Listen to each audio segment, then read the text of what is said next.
Sorry, Graham. I can barely hear. I can barely hear Bobo. Hopefully, I can hear you a bit better.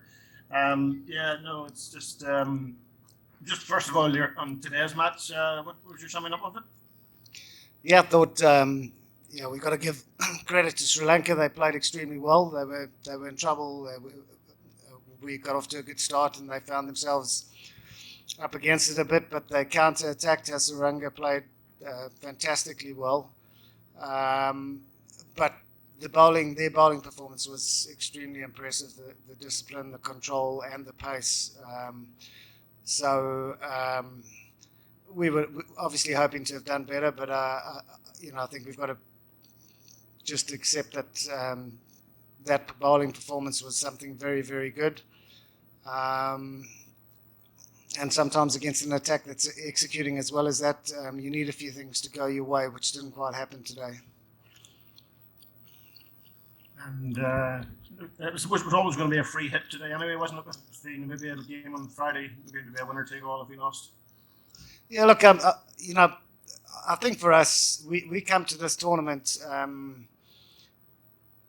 with a slightly different view to some of the big countries in that we are gaining and learning with every single outing. We're trying to make as much progress in our cricket as possible.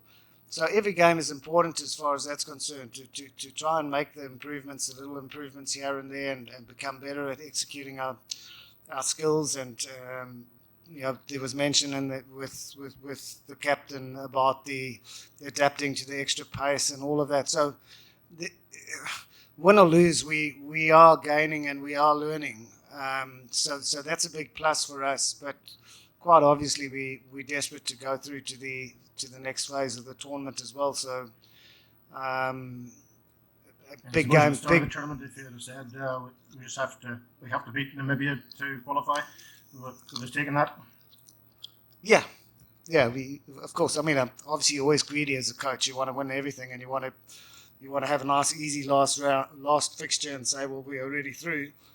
But realistically, you would take that. We're still alive. We're still in the competition, and that's the important thing. Thank you. John Kenny, RTE. Hi, Graham.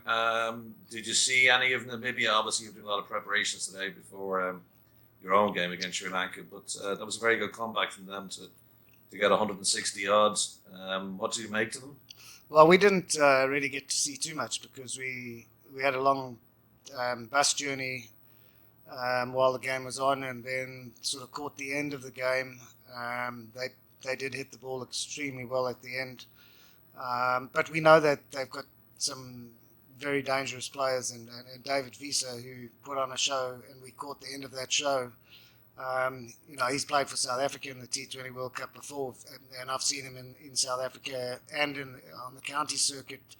He can be absolutely devastating, which he was today. So they've got some dangerous players. They've got some very hard-working cricketers that quite a few of them have learned quite a lot of their cricket in South Africa as well.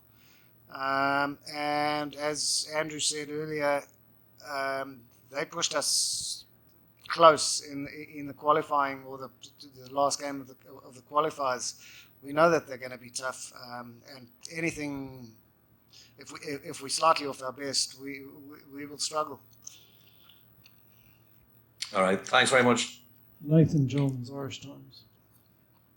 Hey Graham, you talked a little bit there about little improvements between games, etc. I'm just wondering, does the structure of the tournament make that more difficult when the games are coming so thick and fast and you haven't got a lot of training days in between? Look, there's no doubt it's very difficult because of the distances that you have to travel to get to training venues, etc. So making improvements in terms of actually just getting in the nets and training is quite difficult. We can get to the ground a little bit earlier on match days, and a couple of guys can sharpen their skills that way.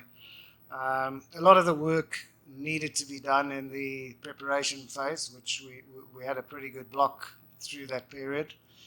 And now it's not so much getting in the nets and trying to work on anything. It's more about what have we learned from the matches that we've played, and how can we improve tactically and just really trying to look sharper and see where we can improve in the game situation. Have you got any idea about what conditions to expect in Sharjah? Yeah, I do, but I'm not really going to go into that because I've had a few good chats with some of the RPL coaches, but we'll keep that to ourselves for now, if you don't mind. Fair enough. Thanks very much. Thank you very much. That's the end. Thank you. Okay, done. Graham, during your time in Colombo, I left Colombo because of you. Now you're back, haunting me. during your time in Colombo, Graham, Dushman Chamira was out of the side lots of times because of injuries. How good to see him firing on all cylinders? Look, when I came back for the second stint at in Sri Lanka, he was just coming through and bowling the speed of light and really exciting. And I think he'd had a very good tour of New Zealand just before I arrived. And then, unfortunately, the injury issues set in. But he showed enough as a young bloke that he was going to be a real force to reckon with. And he bowled beautifully again today, and it was no surprise. And no surprise that he's been involved in the RPL, etc. So I'm sure he's still got a good few years ahead of him of bowling really quick.